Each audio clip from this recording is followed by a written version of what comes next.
Chapter 8. Transit. Ad Kôrun never stops moving, and nothing that moves goes unwatched. At every hour of every cycle, there is traffic in the air, rail in the tunnels, and lifts climbing between the strata. A mesh of freight shafts, passenger lifts, maglev tunnels, and stacked vehicle lanes runs through every district and every altitude.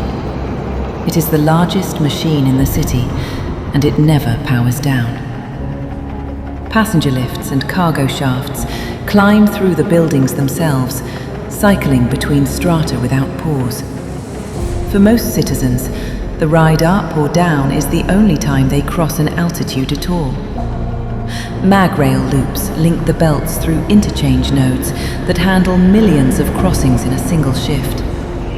Freight corridors run beneath the passenger lines, moving cargo on schedules no passenger ever sees.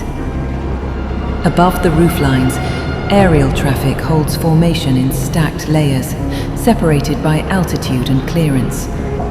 The higher the lane, the cleaner the craft, and the fewer the inspections. How a citizen moves depends on where they were born. Every stratum of the city has its own transit world, and almost no one ever rides through all of them. In the lowest strata, there are no official lines at all.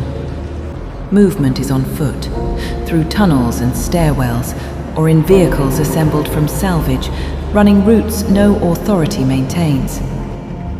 In the working bands, packed magrail cars and battered ground transports carry the labor shifts, standing room only, every door monitored. The timetable is built around work because the passengers are. At the great junctions, concourses stack 6 levels deep. Vendors, couriers, and crowds fill every landing between arrivals, and the noise of 10,000 crossings never settles. Higher up, the traffic seals itself. Private aerial craft and enclosed transit tubes cross the city without ever touching it. Quiet, climate-controlled, and exempt from the lines below. Beneath all of it runs a single rule. The chip is the ticket. Every gate, every platform, and every lane reads the implant behind the ear before anything opens. Movement between districts requires electronic permits issued through the neural chip system. There is no paper version, no counter to argue at, and no gate that opens on goodwill. Permits are tied to employment, residency, and compliance status, and they expire the moment any of the 3 changes. Lose a job in the morning, and by evening, the gates have already been told. A worker's daily route is authorized in advance. The gates along it open in sequence and close behind. One corridor of permission through a city of locked doors. Crossing without clearance triggers automated flags. Depending on the district, a flag means a refused gate, a patrol dispatch, or a detention cell, and the response arrives in minutes. The permit system draws borders inside the city that no map shows. They run through bridges, platforms, and concourses, and citizens learn their own limits by where the gates stop opening.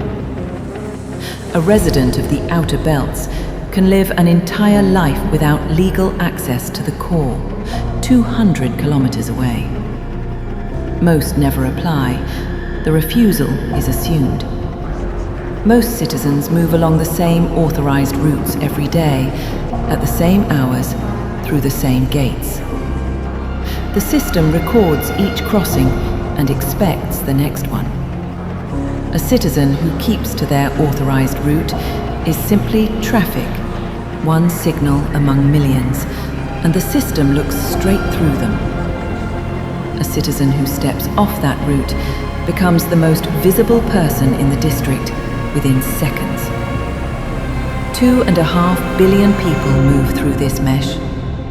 The system knows where every one of them is, where they are permitted to go next, and when they fail to arrive.